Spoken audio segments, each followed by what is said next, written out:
Hi ನಮಸ್ತೆ ಎಲ್ರಿಗೂ ಹೇಗಿದ್ದೀರಾ? ವೆಲ್ಕಮ್ ಟು ಮನಸ್ಸು ಯೂಟ್ಯೂಬ್ ಚಾನಲ್. ಮನಸ್ಸು ಯೂಟ್ಯೂಬ್ ಚಾನಲ್ನ ಮತ್ತೊಂದು ವಿಡಿಯೋಗೆ ಸ್ವಾಗತ. ನಾನಿವತ್ತು ನಿಮಗೆ ತಿಳಿಸೋಕೆ ಬಂದಿರೋ ವಿಷಯ ಏನಪ್ಪ ಅಂದರೆ 2026ರ ಜುಲೈ 7ರಂದು ಬುಧನ ಹಿಮ್ಮುಖ ಸಂಚಾರವು ಕರ್ಕಾಟಕ ರಾಶಿಯವರ ಜೀವನದ ಮೇಲೆ ಯಾವ ರೀತಿಯಲ್ಲಿ ಪರಿಣಾಮವನ್ನು ಬೀರಲಿದೆ. ಕರ್ಕಾಟಕ ರಾಶಿಯಿಂದ ಮಿಥುನ ರಾಶಿಗೆ ಬುಧನು ತನ್ನ ಹಿಮ್ಮುಖ ಸಂಚಾರವನ್ನು ಜುಲೈ 7ರಂದು ಮಾಡಲಿದ್ದಾನೆ. ಇದರ ಪರಿಣಾಮ ಹೇಗಿರಲಿದೆ, ಹಾಗೆ ಜುಲೈ ತಿಂಗಳ ಗ್ರಹ ಗೋಚಾರ ಫಲಿತಾಂಶ ಏನನ್ನು ಸೂಚಿಸಲಿದೆ ಎಂಬುದನ್ನು ಇವತ್ತಿನ ವಿಡಿಯೋದಲ್ಲಿ ವಿವರವಾಗಿ ತಿಳಿಯೋಣ. ಅದಕ್ಕಿಂತ ಮುಂಚೆ ಯಾರಿನ್ನೂ ಚಾನಲ್ಗೆ ಸಬ್ಸ್ಕ್ರೈಬ್ ಮಾಡ್ಕೊಂಡಿಲ್ಲ, ಚಾನಲ್ಗೆ ಸಬ್ಸ್ಕ್ರೈಬ್ ಮಾಡ್ಕೊಳ್ಳಿ. ವಿಡಿಯೋಗೊಂದು ಲೈಕ್ ಮಾಡೋದನ್ನ ಮರ್ತಿದ್ರೆ ವಿಡಿಯೋಗೊಂದು ಲೈಕ್ ಮಾಡಿ, ಜೊತೆಗೆ ಈ ವಿಡಿಯೋನ ನಿಮ್ಮ ಕುಟುಂಬದವರಿಗೆ, ಸ್ನೇಹಿತರಿಗೆ, ಹಾಗೆ ಕರ್ಕಾಟಕ ರಾಶಿಗೆ ಸೇರಿದ ವ್ಯಕ್ತಿಗಳಿಗೆ ಶೇರ್ ಮಾಡಿ. ಇವತ್ತಿನ ವಿಡಿಯೋ ಕೊನೆಯಲ್ಲಿ ಕೆಲವು ಸರಳ ಜ್ಯೋತಿಷ್ಯ ಪರಿಹಾರವನ್ನು ಸೂಚಿಸಲಾಗಿದೆ. ಅದನ್ನು ಅನುಸರಿಸುವುದು ಯಾವುದಕ್ಕೆ, ಹಾಗೆ ಅದನ್ನು ಅನುಸರಿಸುವುದರಿಂದಾಗಿ ಏನೆಲ್ಲ ಪ್ರಯೋಜನವನ್ನು ನೀವು ಪಡೆಯಬಹುದು ಎಂಬುದನ್ನು ವಿವರವಾಗಿ ತಿಳಿಸಲಾಗಿದೆ. ಹಾಗೆ ಈ ಸಮಯದಲ್ಲಿ ಜುಲೈ ತಿಂಗಳ ಗ್ರಹ ಗೋಚಾರ ಫಲಿತಾಂಶವು ನಿಮ್ಮ ವೃತ್ತಿ, ವ್ಯವಹಾರ, ಆರ್ಥಿಕತೆ, ಆರೋಗ್ಯ, ಶಿಕ್ಷಣದ ಮೇಲೆ ಯಾವ ರೀತಿಯ ಪರಿಣಾಮವನ್ನು ಯಾವ ಸಮಯದಲ್ಲಿ ಬೀರಲಿದೆ ಎಂಬುದನ್ನು ಕೂಡ ವಿವರವಾಗಿ ತಿಳಿಸಲಾಗಿದೆ.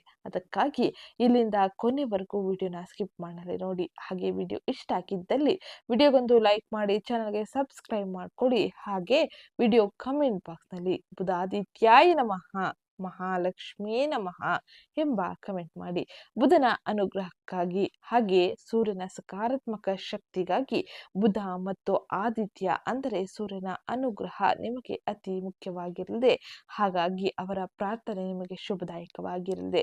ಮಹಾಲಕ್ಷ್ಮಿಯ ಅನುಗ್ರಹ ಹಾಗೆ ಆರ್ಥಿಕ ವ್ಯವಹಾರದಲ್ಲಿ ಗೊಂದಲವನ್ನು ನಿವಾರಿಸಿಕೊಳ್ಳಲು ಮಹಾಲಕ್ಷ್ಮಿಯ ಆರಾಧನೆ ಶುಭದಾಯಕವಾಗಿರಲಿದೆ. ಹಾಗಾಗಿ ಓಂ ಮಹಾಲಕ್ಷ್ಮೀ ನಮಃ ಎಂಬ ಕಮೆಂಟ್ ಮಾಡಿ. ಈಗ ನಾವು ನೋಡೋಣ ಕರ್ಕಾಟಕ ರಾಶಿಯಿಂದ ಮಿಥುನ ರಾಶಿಗೆ ಹಿಮ್ಮುಖ ಸಂಚಾರವನ್ನು ಮಾಡುವ ಬುಧನಿಂದಾಗಿ ಏನೆಲ್ಲ ಬದಲಾವಣೆಯನ್ನು ಕರ್ಕಾಟಕ ರಾಶಿಗೆ ಸೇರಿದ ವ್ಯಕ್ತಿಗಳು ನೋಡಬಹುದು ಎಂಬುದನ್ನ.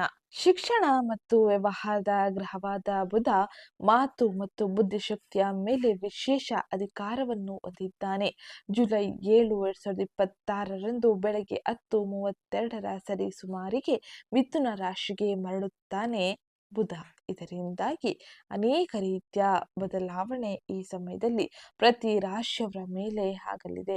ಈ ಪ್ರಸ್ತುತ ಸಮಯದಲ್ಲಿ ಬುಧ ಗ್ರಹವು ತನ್ನದೇ ಆದ ರಾಶಿಯಲ್ಲಿ ಉಳಿಯುವುದರಿಂದಾಗಿ ಅದು ಹಿಮ್ಮೆಟ್ಟುವಿಕೆ ಆಗಿರುವುದರಿಂದಾಗಿ ಈ ಪ್ರಸ್ತುತ ಸಮಯದಲ್ಲಿ ಬುಧ ಗ್ರಹದೊಳಗೆ ಶಕ್ತಿಯು ಸಿಕ್ಕಿ ಹಾಕಿಕೊಂಡು ಗೊಂದಲಮಯ ವಾತಾವರಣವನ್ನು ಸೃಷ್ಟಿಸುತ್ತದೆ. ಆದ್ದರಿಂದ ಸುಳ್ಳು ಸುದ್ದಿಗಳು ಹಾಗೆ ವದಂತಿಗಳು ಹೆಚ್ಚಾಗಬಹುದು. ಸರ್ಕಾರಿ ಹೇಳಿಕೆಗಳನ್ನು ಬದಲಾಯಿಸುವುದು ಹಾಗೆ ಹಿಂತೆಗೆದುಕೊಳ್ಳುವ ಮುಂತಾದ ಘಟನೆಗಳು ಸಹ ಈ ಸಮಯದಲ್ಲಿ ಕಂಡುಬರುತ್ತದೆ. ತಂತ್ರಜ್ಞಾನದಲ್ಲಿ ಸಮಸ್ಯೆಗಳು, ಪ್ರಯಾಣದ ಸಾಧನಗಳಲ್ಲಿ ವಿಳಂಬ, ಸಂಪನ್ಮೂಲಗಳು ಇತ್ಯಾದಿಯು ಕೂಡ ಈ ಸಮಯದಲ್ಲಿ ಗೊಂದಲಮಯವಾಗಿರಲಿದೆ. ಅಂತಾರಾಷ್ಟ್ರೀಯ ಮಾತುಕತೆಗಳಲ್ಲಿ ತಪ್ಪು ತಿಳುವಳಿಕೆಗಳು, ಒಪ್ಪಂದಗಳಲ್ಲಿ ಬದಲಾವಣೆಗಳು, ಹಳೆಯ ಸಮಸ್ಯೆಗಳ ಪುನರುಜ್ಜೀವನವನ್ನು ಈ ಸಮಯದಲ್ಲಿ ಕಾಣಲಿದ್ದೀರಿ. ಹಾಗಾದ್ರೆ ಬುಧನ ಈ ಸಂಚಾರದ ಪರಿಣಾಮ ಕರ್ಕಾಟಕ ರಾಶಿಗೆ ಸೇರಿದ ವ್ಯಕ್ತಿಗಳ ಮೇಲೆ ಯಾವ ರೀತಿಯಲ್ಲಿ ಪರಿಣಾಮವನ್ನು ಬೀರಲಿದೆ ಎಂದು ತಿಳಿಯೋಣ. ಕರ್ಕಾಟಕ ರಾಶಿ ಚಕ್ರದವರಿಗೆ ಬುಧ ಗ್ರಹವು 3ನೇ ಮತ್ತು 12ನೇ ಮನೆಯ ಅಧಿಪತಿಯಾಗಿದ್ದಾನೆ. ಮಿಥುನ ರಾಶಿಯಲ್ಲಿ ತನ್ನ ಸಂಚಾರವನ್ನು ಮಾಡಲಿದ್ದಾನೆ. ಇದು ಅವರ 12ನೇ ಮನೆಯ ಆಗಿರಲಿದೆ. ಸಾಮಾನ್ಯವಾಗಿ 12ನೇ ಮನೆಯಲ್ಲಿ ಬುಧನ ಸಂಚಾರವು ಒಳ್ಳೆಯದಲ್ಲ ಎಂದು ಪರಿಗಣಿಸಲಾಗುತ್ತದೆ. ಇದಲ್ಲದೆ ಬುಧ ತನ್ನದೇ ಆದ ರಾಶಿ ಚಕ್ರದಲ್ಲಿ ಉಳಿಯಲಿದ್ದು ಇದರ ಅರ್ಥ ನಕಾರಾತ್ಮಕತೆಯು ಬಲವಾಗಿರುತ್ತದೆ ಎಂದರ್ಥ. ಆದ್ದರಿಂದ ಜುಲೈ 24ರಿಂದ 25ರವರೆಗೆ ಬುಧನ ದಹನ ಹಾಗೆ ಹಿಮ್ಮೆಟ್ಟುವಿಕೆ ಸಂಚಾರವು ಸ್ವಲ್ಪ ಪರಿಹಾರವನ್ನು ನೀಡುತ್ತದೆ. ಹಾಗಾಗಿ ಅಲ್ಲಿಯವರೆಗೂ ಬಹಳ ಎಚ್ಚರಿಕೆಯನ್ನು ವಹಿಸಬೇಕಾಗಿದೆ. ಅನುಕೂಲಕರವಾಗಿರಲಿದೆ. ಸಾಮಾನ್ಯವಾಗಿ ನಾವು ಬುಧ ಗ್ರಹವು ದಹನ ಮತ್ತು ಹಿಮ್ಮೆಟ್ಟುವಿಕೆ ಸ್ಥಾನದಲ್ಲಿದ್ದಾಗ ದುರ್ಬಲವಾಗಿರುತ್ತಾನೆ ಎಂದು ಮಾತನಾಡುತ್ತೇವೆ. ಆದರೆ ದೌರ್ಬಲ್ಯಕ್ಕೆ ಕಾರಣವಾಗುವ ಗ್ರಹವು ಸ್ವತಃ ದುರ್ಬಲವಾಗುತ್ತಿರುವುದರಿಂದಾಗಿ ನಿಮ್ಮ ಸಕಾರಾತ್ಮಕತೆಗೆ ಹೆಚ್ಚು ಅಡ್ಡಿಯಾಗುವುದಿಲ್ಲ. 12ನೇ ಮನೆಯಲ್ಲಿ ಬುಧನ ಸಂಚಾರವು ಮಹಿಳೆಯರಿಗೆ ಸಂಬಂಧಿಸಿದಂತೆ ತೊಂದರೆಗಳು ಮತ್ತು ಮಾನಸಿಕ ತೊಂದರೆಗಳನ್ನು ಉಂಟು ಮಾಡುತ್ತಾನೆ ಎಂದು ಹೇಳಲಾಗುತ್ತದೆ. ಆದ್ದರಿಂದ ನೀವು ನಿಮ್ಮ ಕೆಲಸದಲ್ಲಿ ಯಾವುದೇ ರೀತಿಯ ಮಹಿಳೆಯರಿಗೆ ಸಂಬಂಧಿಸಿದಂತೆ ಇದ್ದರೆ ಅವರೊಂದಿಗೆ ನೀವು ಸಂವಹನದಲ್ಲಿ ದೌರ್ಬಲ್ಯವನ್ನು ತೋರಿಸಬೇಡಿ. ಯಾವಾಗಲೂ ಮಹಿಳೆಯರನ್ನು ಗೌರವಿಸಿ.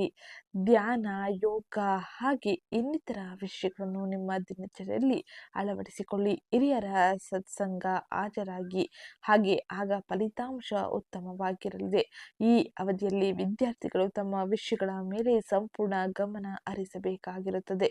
ಇದರ ಅರ್ಥವೇನೆಂದರೆ ಬುಧ ಗ್ರಹದ ಈ ಸಂಚಾರವು ಹೆಚ್ಚು ಅನುಕೂಲಕರವಾಗಿಲ್ಲ. ಆದ್ದರಿಂದ ನಾವು ಹೇಳಿದ ಬುಧ ಗ್ರಹಕ್ಕೆ ಸಂಬಂಧಿಸಿದ ವಿಷಯಗಳಲ್ಲಿ ಮುನ್ನೆಚ್ಚರಿಕೆಯನ್ನು ತೆಗೆದುಕೊಳ್ಳುವುದು ಉತ್ತಮವಾದ ಫಲಿತಾಂಶವನ್ನು ಪಡೆಯಲು ಸಹಾಯಕವಾಗಿರಲಿದೆ. ಈ ಸಮಯದಲ್ಲಿ ಹಣೆಯ ಮೇಲೆ ನಿಯಮಿತವಾಗಿ ಕೇಸರಿ ತಿಲಕವನ್ನು ಹಚ್ಚುವುದು ಶುಭದಾಯಕವಾಗಿರಲಿದೆ. ಇದು ಮಿಥುನ ರಾಶಿಯಲ್ಲಿ ಬುಧನ ಸಂಚಾರದಿಂದಾಗಿ ಪ್ರಮುಖವಾಗಿ ಈ ಸಮಯದಲ್ಲಿ ನೀವು ನೋಡುವ ಬದಲಾವಣೆಗಳಾಗಿರಲಿದೆ. ಕರ್ಕಾಟಕ ರಾಶಿಯವರಿಗೆ ಜುಲೈ ತಿಂಗಳ ಗ್ರಹ ಗೋಚಾರ ಫಲಿತಾಂಶ ಹೇಗಿರಲಿದೆ? ಗ್ರಹ ಗೋಚಾರ ಫಲಿತಾಂಶ ಏನನ್ನು ತಿಳಿಸಲಿದೆ? ಹಾಗೆ ಗ್ರಹ ಸಂಚಾರದಿಂದಾಗಿ ನಿಮ್ಮ ವಿವಿಧ ಕ್ಷೇತ್ರಗಳಲ್ಲಿ ಏನೆಲ್ಲ ಬದಲಾವಣೆಯನ್ನು ನೀವು ಕಾಣಬಹುದು ಎಂಬುದನ್ನ ಈಗ ವಿವರವಾಗಿ ತಿಳಿಯೋಣ. ಗ್ರಹ ಸಂಚಾರದಲ್ಲಿ ಮೊದಲಿಗೆ ಗುರುವಿನ ಸಂಚಾರ. ಗುರುವು 1ನೇ ಮನೆಯಲ್ಲಿ ತನ್ನ ಸಂಚಾರವನ್ನು ಮಾಡುತ್ತಿದ್ದಾನೆ. ಈ ತಿಂಗಳು ಪೂರ್ತಿ ಕರ್ಕಾಟಕ ರಾಶಿಯಲ್ಲಿ ಉತ್ತುಂಗ ಸ್ಥಿತಿಯಲ್ಲಿ ಗುರುವಿನ ಸಂಚಾರ ಇರಲಿದೆ. ಗುರುತು ಆತ್ಮವಿಶ್ವಾಸ, ಆರೋಗ್ಯವನ್ನು ಬೆಂಬಲಿಸುತ್ತಾನೆ. ಗುರು ಈ ತಿಂಗಳಿನಲ್ಲಿ ಈ ಎಲ್ಲ ವಿಷಯದಲ್ಲಿ ಗುರುವಿನ ಅನುಗ್ರಹ ನಿಮಗೆ ಸಿಗಲಿದೆ. ಇದು ನಿಮಗೆ ಹೆಚ್ಚಿನ ಸಹಾಯಕವಾಗಿರಲಿದೆ. 2ನೇದಾಗಿ ಸೂರ್ಯನ ಸಂಚಾರ. ಮಿಥುನ ರಾಶಿಯಲ್ಲಿ ಜುಲೈ 16ರವರೆಗೆ ಹಾಗೆ ನಂತರದಲ್ಲಿ ಕರ್ಕಾಟಕ ರಾಶಿಯಲ್ಲಿ ತನ್ನ ಸಂಚಾರವನ್ನು ಮಾಡುವ ಸೂರ್ಯನಿಂದಾಗಿ ಖರ್ಚುಗಳು, ವಿದೇಶ ಸಂಪರ್ಕಗಳು, ನಿದ್ರೆ, ಪ್ರತ್ಯೇಕತೆ ಹಾಗೆ ಆಧ್ಯಾತ್ಮಿಕ ಹಿಂತೆಗೆದುಕೊಳ್ಳುವಿಕೆಯಲ್ಲಿ ಗುರುತು ಸಿಗಲಿದೆ. ಆತ್ಮವಿಶ್ವಾಸ, ಆರೋಗ್ಯದತ್ತ ಗಮನ ಬದಲಾಗಲಿದೆ. ಒಟ್ಟಾರೆ ಸೂರ್ಯನ ಸಂಚಾರದಿಂದಾಗಿ ಸಕಾರಾತ್ಮಕ ಶಕ್ತಿಯು ನಿಮಗೆ ಹುಡುಕಿ ಬರಲಿದೆ. ಹಾಗೆ ಉತ್ತಮ ರೀತಿಯ ಫಲಿತಾಂಶವನ್ನು ಕೂಡ ನೀವು ಪಡೆಯಲಿದ್ದೀರಿ. ಮುಂದಿನದಾಗಿ ಮಂಗಳನ ಸಂಚಾರ. ವೃಷಭ ರಾಶಿಯಲ್ಲಿ 11ನೇ ಮನೆಯಲ್ಲಿ ಮಂಗಳನ ಸಂಚಾರ ಇರಲಿದೆ.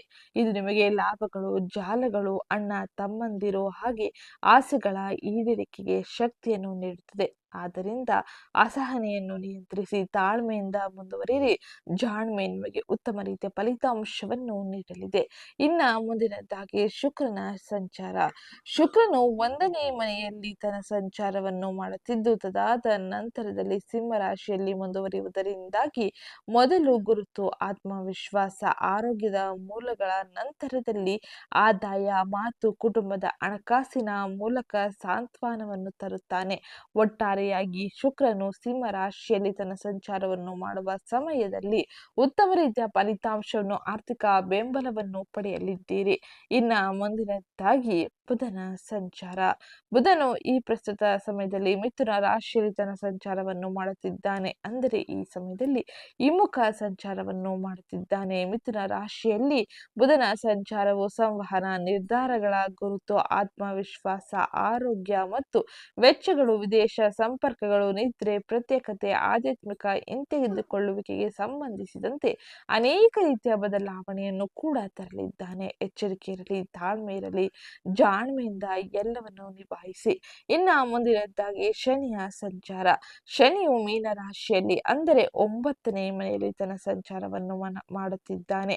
9ನೇ ಮನೆಯಲ್ಲಿ ಶನಿಯ ಸಂಚಾರದಿಂದಾಗಿ ಕರ್ಕಾಟಕ ರಾಶಿಗೆ ಸೇರಿದ ವ್ಯಕ್ತಿಗಳು ಅದೃಷ್ಟದ ಸಂಪೂರ್ಣ ಬೆಂಬಲವನ್ನು ಪಡೆಯಲಿದ್ದಾರೆ. ಪಡೆದಿದ್ದಾರೆ. ತಂದೆ, ಗುರುತುಗಳು, ಧರ್ಮ, ದೀರ್ಘಕಾಲದ ಪ್ರಯಾಣಗಳಲ್ಲಿ ತಾಳ್ಮೆಯನ್ನು ಬೇಡುತ್ತದೆ. ಒಟ್ಟಾರೆಯಾಗಿ ಈ ಕ್ಷೇತ್ರದಲ್ಲಿ ಬಹಳ ಎಚ್ಚರಿಕೆ ಇರಲಿ. ಹಾಗೆ ಉತ್ತಮ ರೀತಿಯ ಫಲಿತಾಂಶವನ್ನು ನೀವು ನಿಮ್ಮದಾಗಿಸಿಕೊಳ್ಳಲಿದ್ದೀರಿ. ಇನ್ನ ಮುಂದಿನದ್ದಾಗಿ ರಾಹುವಿನ ಸಂಚಾರ. ರಾಹು 8ನೇ ಮನೆಯಲ್ಲಿ ಅಂದರೆ ಕುಂಭ ರಾಶಿಯಲ್ಲಿ ಈ ತಿಂಗಳು ಪೂರ್ತಿ ತನ್ನ ಸಂಚಾರವನ್ನು ಮಾಡುತ್ತಾನೆ. ಹಠಾತ್ ಬದಲಾವಣೆಗಳು, ಸಂಶೋಧನೆ, ವಿಮೆ ಹಾಗೆ ಗುಪ್ತ ವಿಷಯಗಳ ಮೂಲಕ ಅಸಾಮಾನ್ಯ ಅವಕಾಶಗಳನ್ನು ತರುತ್ತಾನೆ. ಆಸೆಗಳನ್ನು ಉದ್ಭವಿಸುತ್ತಾನೆ. ಎಲ್ಲದಕ್ಕೂ ಕೂಡ ನೀವು ನಿಯಮಗಳನ್ನು ಪಾಲಿಸಿ ಮುಂದುವರೆದರೆ ಉತ್ತಮ ರೀತಿಯ ಫಲಿತಾಂಶ, ಗೌರವ, ಮನ್ನಣೆಯನ್ನು ಪಡೆಯಲಿದ್ದೀರಿ. ಇನ್ನ ಮುಂದಿನದ್ದಾಗಿ ಕೇತುವಿನ ಸಂಚಾರ ಸಿಂಹರಾಶಿಯಲ್ಲಿ ಅಂದರೆ 2ನೇ ಮನೆಯಲ್ಲಿ. ಸಿಂಹರಾಶಿಯಲ್ಲಿ ಕೇತುವಿನ ಸಂಚಾರ ಈ ತಿಂಗಳು ಪೂರ್ತಿ ಇರಲಿದ್ದು ಆದಾಯ, ಮಾತು, ಕುಟುಂಬದ ಹಣಕಾಸಿನಲ್ಲಿ ನಿರ್ಲಿಪ್ತತೆ ಅಥವಾ ಅನಿಶ್ಚಿತತೆಯನ್ನು ಉಂಟು ಮಾಡಬಹುದು. ಎಚ್ಚರಿಕೆ ಇರಲಿ. ಎಚ್ಚರಿಕೆಯೊಂದಿಗೆ ಮುಂದುವರಿಯಿರಿ. ಇದು ಪ್ರಮುಖವಾಗಿ ಗ್ರಹ ಸಂಚಾರವಾಗಿದ್ದು ಈಗ ಈ ಎಲ್ಲ ಗ್ರಹ ಸಂಚಾರವು ನಿಮ್ಮ ವೃತ್ತಿ, ವ್ಯವಹಾರ, ಆರ್ಥಿಕತೆ, ಆರೋಗ್ಯ, ಶಿಕ್ಷಣ, ಕುಟುಂಬದ ಮೇಲೆ ಯಾವ ಸಮಯದಲ್ಲಿ, ಯಾವ ಕ್ಷೇತ್ರದಲ್ಲಿ, ಯಾವ ರೀತಿಯಲ್ಲಿ ಪರಿಣಾಮವನ್ನು ಬೀರಲಿದೆ ಎಂಬುದನ್ನ ಈಗ ವಿವರವಾಗಿ ತಿಳಿಯೋಣ. ಅದಕ್ಕಿಂತ ಮುಂಚೆ ಯಾರೇನು ಚಾನಲ್ಗೆ ಸಬ್ಸ್ಕ್ರೈಬ್ ಮಾಡ್ಕೊಂಡಿಲ್ಲ, ಚಾನಲ್ಗೆ ಸಬ್ಸ್ಕ್ರೈಬ್ ಮಾಡ್ಕೊಳ್ಳಿ. ವಿಡಿಯೋಗೊಂದು ಲೈಕ್ ಮಾಡೋದನ್ನ ಮರಿಬೇಡಿ. ಜೊತೆಗೆ ಇವತ್ತಿನ ವಿಡಿಯೋ ಕಮೆಂಟ್ ಬಾಕ್ಸ್ ನಲ್ಲಿ ಓಂ ಬುಧಾದಿತ್ಯಾಯ ನಮಃ ಎಂಬ ಕಮೆಂಟ್ ಮಾಡಿ. ಹಾಗೆ ಮುಂದಿನ ಯಾವ ವಿಷಯದ ಬಗ್ಗೆ ನೀವು ತಿಳ್ಕೊಬೇಕು ಅನ್ಕೊಂಡಿರ್ತೀರಾ ಅದನ್ನು ಕೂಡ ಕಮೆಂಟ್ ಮಾಡಿ ತಿಳಿಸಬಹುದು ಅಂತ ಹೇಳ್ತಾ, ವೃತ್ತಿ ಮತ್ತು ಉದ್ಯೋಗದಲ್ಲಿ ಕರ್ಕಾಟಕ ರಾಶಿಯವರಿಗೆ ಈ ತಿಂಗಳ ಗ್ರಹ ಗೋಚಾರ ಫಲಿತಾಂಶ ಏನನ್ನು ತಿಳಿಸುತ್ತಿದೆ ಎಂದು ಈಗ ನೋಡೋಣ. ನಿಮ್ಮ ಕೆಲಸದ ಮೇಲೆ ನೀವು ನೇರ ನಿಯಂತ್ರಣವನ್ನು ತೆಗೆದುಕೊಳ್ಳಲು ಬಯಸುತ್ತೀರಿ. ಹಾಗೆ ಇದು ವೇಗವನ್ನು ಸುಧಾರಿಸುತ್ತದೆ. ಆದ್ದರಿಂದ ಇದು ಸಹೋದ್ಯೋಗಿಗಳೊಂದಿಗೆ ನಿಮ್ಮನ್ನು ಅಸಹನೆಗೆ ಒಳಪಡಿಸಬಹುದು. ಶಿಸ್ತಿನಿಂದ ಮಾಡಿ ಕೆಲಸವು ಮನ್ನಣೆಯನ್ನು ಪಡೆಯುತ್ತದೆ. ಹಾಗೆ ತಿಂಗಳ ದ್ವಿತೀಯಾರ್ಧವು ಹೆಚ್ಚು ನಿರ್ಣಯಕಾರಿಯಾಗಿರಲಿದೆ. ಏಕೆಂದರೆ ಸೂರ್ಯನು ಕರ್ಕಾಟಕ ರಾಶಿಯಲ್ಲಿ ಉತ್ತುಂಗದಲ್ಲಿ ಇರುತ್ತಾನೆ, ಗುರುವಿನ ಜೊತೆಯಲ್ಲಿ ಸೇರುತ್ತಾನೆ. ಕರ್ಕಾಟಕ ರಾಶಿಯವರಿಗೆ ಇದು 1ನೇ ಮನೆಯ ಸಕ್ರಿಯತೆಯನ್ನು ತೋರುತ್ತದೆ. ಆದ್ದರಿಂದ ಗುರುತು, ಆತ್ಮವಿಶ್ವಾಸ, ಆರೋಗ್ಯಕ್ಕೆ ಸಂಬಂಧಿಸಿದ ವೃತ್ತಿ ನಿರ್ಧಾರಗಳನ್ನು ಮುಖ್ಯವಾಗಿ ತೆಗೆದುಕೊಳ್ಳುವುದು ಬಹು ಮುಖ್ಯವಾಗಿರಲಿದೆ. 11ನೇ ಮನೆಯಲ್ಲಿ ಮಂಗಳನು ತನ್ನ ಧೈರ್ಯ ಹಾಗೆ ವೇಗವನ್ನು ನೀಡುತ್ತಾನೆ. ಆದ್ದರಿಂದ ಹಿರಿಯರು, ಕ್ಲೈಂಟ್ಗಳು ಅಥವಾ ಸಹೋದ್ಯೋಗಿಗಳೊಂದಿಗೆ ಕಠಿಣವಾಗಿ ಮಾತನಾಡುವುದನ್ನು ತಪ್ಪಿಸಿ. 9ನೇ ಮನೆಯಲ್ಲಿ ಶನಿಯ ಸ್ಥಾನವು ಕೆಲವು ಫಲಿತಾಂಶವನ್ನು ವಿಳಂಬಗೊಳಿಸಬಹುದು. ಆದ್ದರಿಂದ ಇದು ನಿಮಗೆ ಹೆಚ್ಚು ಪ್ರಬುದ್ಧತೆ, ಕೆಲಸವನ್ನು ಮಾದರಿಯನ್ನು ನಿರ್ಮಿಸಬೇಕೆಂದು ತಿಳಿಸುತ್ತದೆ. ಇದರಿಂದಾಗಿ ನೀವು ಉತ್ತಮ ರೀತಿಯ ಫಲಿತಾಂಶವನ್ನು ಪಡೆಯಬಹುದಾಗಿರಲಿದ್ದು ಈ ಸಮಯದಲ್ಲಿ ಎಲ್ಲವನ್ನು ಯೋಜಿಸಿ ಮುಂದುವರಿಯಿರಿ. ಇದರಿಂದಾಗಿ ಅತ್ಯಂತ ಹೆಚ್ಚಿನ ಗೌರವ, ಮನ್ನಣೆ, ಸ್ಥಾನಮಾನವನ್ನು ಪಡೆಯಬಹುದಾಗಿರಲಿದೆ. ಇನ್ನ ಮುಂದಿನದಾಗಿ ಹಣಕಾಸಿಗೆ ಸಂಬಂಧಿಸಿದಂತೆ, ಆರ್ಥಿಕ ವ್ಯವಹಾರಗಳಿಗೆ ಸಂಬಂಧಿಸಿದಂತೆ ಏನೆಲ್ಲ ಬದಲಾವಣೆಯನ್ನು ನೀವು ಕಾಣಬಹುದು ಎಂಬುದನ್ನ ತಿಳಿಯೋಣ. ಇದು ಹಣಕಾಸಿಗೆ ಸಂಬಂಧಿಸಿದಂತೆ ಇದು ಲಾಭಗಳು, ಆಯೋಗಗಳು, ಪ್ರೋತ್ಸಾಹಕಗಳು ಹಾಗೆ ನೆಟ್ವರ್ಕ್ ಆಧಾರಿತ ಆದಾಯಕ್ಕೆ ಅನುಗುಣವಾಗಿರಲಿದೆ. ಗುರುವು ರಕ್ಷಣೆ, ಉತ್ತುಂಗ, ತೀರ್ಪ ಹಾಗೆ ವಿಶೇಷವಾಗಿ 1ನೇ ಮನೆಗೆ ಸಂಬಂಧಿಸಿದ ವಿಷಯಗಳಲ್ಲಿ ಸ್ಥಿರತೆಯನ್ನು ತರುತ್ತಾನೆ. ಕೆಲಸದ ಮೂಲಕ ಆದಾಯವು ಸುಧಾರಿಸುತ್ತದೆ, ಆದರೆ ಖರ್ಚುಗಳನ್ನು ಬರೆದಿಟ್ಟುಕೊಳ್ಳಬೇಕೆಂದು ತಿಳಿಸುತ್ತದೆ. ನಿಯಮಗಳ ಜೊತೆಗೆ ಮುಂದುವರಿಯಿರಿ. ಹಾಗೆ ಪುರಾವೆಗಳಿಲ್ಲದೆ, ಊಹಾತ್ಮಕ ನಿರ್ಧಾರಗಳಿಲ್ಲದೆ ಈ ಸಮಯದಲ್ಲಿ ಭಾವನಾತ್ಮಕ ಖರೀದಿಗಳನ್ನು ನೀವು ಮಾಡಬೇಡಿ. ಸಾಲ ನೀಡುವುದನ್ನು ತಪ್ಪಿಸಿ. ನೀವು ಆಸ್ತಿ, ವಾಹನ, ಶಿಕ್ಷಣ, ಪ್ರಯಾಣ ಮತ್ತು ವ್ಯಾಪಾರ ವ್ಯವಹಾರದಲ್ಲಿ ಹೂಡಿಕೆಯನ್ನು ಯೋಜನೆಯ ರೂಪದಲ್ಲಿ ಮಾಡುವುದು ಉತ್ತಮವಾಗಿರಲಿದೆ. ಅಂತಿಮಗೊಳಿಸುವ ಮೊದಲು ಆಯ್ಕೆಗಳನ್ನು ಎಚ್ಚರಿಕೆಯಿಂದ ನೀವು ಆರಿಸಬೇಕಾಗಿರಲಿದೆ. ಇಲ್ಲವಾದರೆ ಈ ಸಮಯದಲ್ಲಿ ಆರ್ಥಿಕ ಗೊಂದಲಗಳು ಸೃಷ್ಟಿಯಾಗಬಹುದು. ಹಾಗೆ ಈ ಸಮಯದಲ್ಲಿ ಬಹಳ ಎಚ್ಚರಿಕೆಯೊಂದಿಗೆ ಮುಂದುವರೆದರೆ ಮಾತ್ರ ಆರ್ಥಿಕ ಬೆಂಬಲವನ್ನು, ಆರ್ಥಿಕ ಸ್ಥಿರತೆಯನ್ನು ಕಾಯ್ದುಕೊಳ್ಳಬಹುದಾಗಿರಲಿದೆ. ಇದು ಆರ್ಥಿಕ ವ್ಯವಹಾರಗಳಲ್ಲಿ ಜುಲೈ ತಿಂಗಳಿನಲ್ಲಿ ಗ್ರಹ ಸಂಚಾರದಿಂದಾಗಿ ಪ್ರಮುಖವಾಗಿ ನೋಡುವ ಬದಲಾವಣೆಯಾಗಿರಲಿದೆ. ಇನ್ನ ಮುಂದಿನದ್ದಾಗಿ ಆರೋಗ್ಯಕ್ಕೆ ಸಂಬಂಧಿಸಿದಂತೆ ಏನೆಲ್ಲ ಬದಲಾವಣೆ ಈ ಸಮಯದಲ್ಲಿ ಇರಲಿದೆ ಎಂದು ತಿಳಿಯೋಣ. ಸೊಂಟ, ತೊಡೆ, ಯಕೃತ್ ಹಾಗೆ ಇತರ ಸಂಬಂಧಿತ ಸಮಸ್ಯೆಗಳಲ್ಲಿ ನೀವು ಸಿಲುಕಿಕೊಳ್ಳುವ ಸಾಧ್ಯತೆ ಇರಲಿದೆ. ಹಾಗಾಗಿ ಈ ಕ್ಷೇತ್ರವನ್ನು ಆರೈಸಿ. ಹಾಗೆ ಇದು ನಿಮಗೆ ಉತ್ತಮ ರೀತಿಯ ಬದಲಾವಣೆಯನ್ನು ತರಲಿದೆ. ಪ್ರಯಾಣದ ಸಮಯದಲ್ಲಿ ಅತಿಯಾದ ವ್ಯಾಮೋಹವನ್ನು ತಪ್ಪಿಸಿ. ಹಾಗೆ ಮಂಗಳನ ಶಾಖ, ಕಿರಿಕಿರಿ ಮತ್ತು ಚಟಪಟಿಕೆಗಳನ್ನು ಹೆಚ್ಚಿಸುವ ಸಾಧ್ಯತೆ ಇರಲಿದೆ. ಆದ್ದರಿಂದ ಅನಿಯಮಿತ ಆಹಾರ, ಕೋಪ, ಅತಿಯಾದ ಕೆಲಸವನ್ನು ತಪ್ಪಿಸಿ. ನಿರ್ಲಕ್ಷಿಸಲ್ಪಟ್ಟ ಸಂಬಂಧಪಟ್ಟ ಸಮಸ್ಯೆಗಳನ್ನು ಮುಂದೂಡಬಾರದು ಎಂದು ಶನಿ ಸೂಚಿಸುವುದರಿಂದಾಗಿ ನೀವು ಯಾವುದೇ ವಿಷಯದಲ್ಲಿ ನಿರ್ಲಕ್ಷ್ಯತೆಯನ್ನು ಮಾಡದೆ ಇರುವುದೇ ಉತ್ತಮವಾಗಿರಲಿದೆ. ನಿಯಮಿತ ನಿದ್ರೆ, ನಡಿಗೆ, ಪ್ರಾಣಾಯಾಮ ಮತ್ತು ಸರಳ ಆಹಾರವು ಸಹಾಯ ಮಾಡುತ್ತದೆ. ನಿಮಗೆ ಈಗಾಗಲೇ ದೀರ್ಘಕಾಲದ ಆರೋಗ್ಯ ಸಮಸ್ಯೆ ಇದ್ದರೆ ತಡ ಮಾಡದೆ ವೈದ್ಯರ ಸಲಹೆ ಪಡೆಯುವುದು ಉತ್ತಮವಾಗಿರಲಿದೆ. ವೈದ್ಯರ ಸಲಹೆಯಂತೆ ನೀವು ನಿಮ್ಮ ಆರೋಗ್ಯವನ್ನು ಕಾಪಾಡಿಕೊಂಡರೆ ಉತ್ತಮ ಆರೋಗ್ಯ ಜೀವನವನ್ನು ಕಾಣಲಿದ್ದೀರಿ. ಇಲ್ಲವಾದರೆ ಒಂದಿಷ್ಟು ತೊಂದರೆಯನ್ನು ನೀವು ಅನುಭವಿಸುವ ಸಾಧ್ಯತೆ ಅಧಿಕವಾಗಿರಲಿದೆ. ಇದು ಆರೋಗ್ಯದಲ್ಲಿ ಪ್ರಮುಖವಾಗಿ ಈ ತಿಂಗಳಿನಲ್ಲಿ ನೋಡುವ ಬದಲಾವಣೆಯಾಗಿದ್ದು, ಇನ್ನು ಮುಂದಿನದಾಗಿ ಕುಟುಂಬ, ವೈಯಕ್ತಿಕ ಸಂಬಂಧಗಳಿಗೆ ಸಂಬಂಧಿಸಿದಂತೆ ಏನೆಲ್ಲ ಬದಲಾವಣೆಗಳು ಇರಲಿದೆ, ಹಾಗೆ ಯಾವ ರೀತಿಯ ಎಚ್ಚರಿಕೆಯನ್ನು ವಹಿಸಬೇಕು ಎಂಬುದನ್ನ ತಿಳಿಯೋಣ. ಅದಕ್ಕಿಂತ ಮುಂಚೆ ಯಾರೇನು ಚಾನಲ್ಗೆ ಸಬ್ಸ್ಕ್ರೈಬ್ ಮಾಡ್ಕೊಂಡಿಲ್ಲ, ಚಾನಲ್ಗೆ ಸಬ್ಸ್ಕ್ರೈಬ್ ಮಾಡ್ಕೊಳ್ಳಿ. ವಿಡಿಯೋಗೊಂದು ಲೈಕ್ ಮಾಡೋದನ್ನ ಮರಿಬೇಡಿ.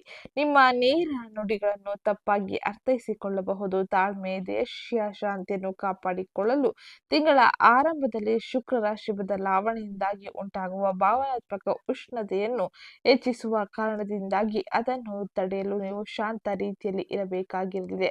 ಹಾಗೆ ಈ ಸಮಯದಲ್ಲಿ 2ನೇ ಮನೆಯಲ್ಲಿ ಕೇತು ಆದಾಯ, ಮಾತು, ಕುಟುಂಬದ ಹಣಕಾಸಿನ ವಿಷಯದಲ್ಲಿ ದೂರ ಅಥವಾ ಗೊಂದಲವನ್ನು ಉಂಟು ಮಾಡುತ್ತಾನೆ. ಹಾಗಾಗಿ ಎಚ್ಚರಿಕೆ ಅತಿ ಅವಶ್ಯಕವಾಗಿರಲಿದೆ.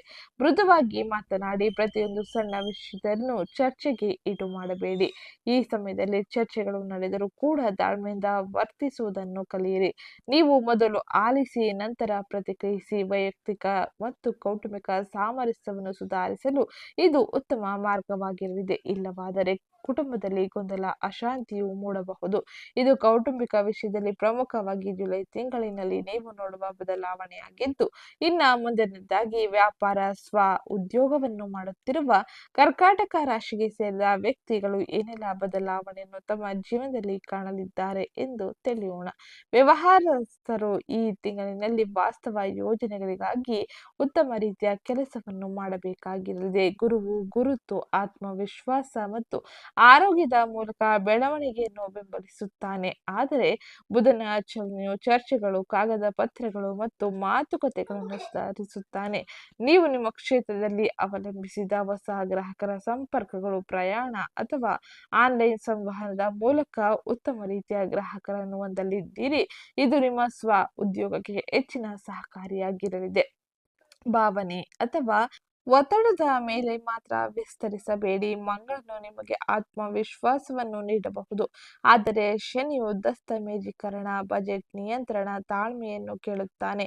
ನಿರ್ಣಯಗಳನ್ನು ತೆಗೆದುಕೊಳ್ಳುವಾಗ ಸರಿಯಾದ ರೀತಿಯಲ್ಲಿ ಪರಿಶೀಲಿಸಿ ಮುಂದುವರಿಯಿರಿ. ಹಾಗೆ ಈ ರಿಯಲ್ ಎಸ್ಟೇಟ್, ಶಿಕ್ಷಣ, ಸಲಹಾ, ಸಂವಹನ, ತಾಂತ್ರಿಕ ಕೆಲಸದಲ್ಲಿ, ವ್ಯಾಪಾರ, ವ್ಯವಹಾರ, ಸೇವಾ ಆಧಾರಿತ ಚಟುವಟಿಕೆಗಳಲ್ಲಿ ಪ್ರಗತಿಯನ್ನು ಸಾಧಿಸಲು ಹೆಚ್ಚಿನ ಶ್ರಮ ಅತಿ ಅವಶ್ಯಕವಾಗಿರಲಿದೆ.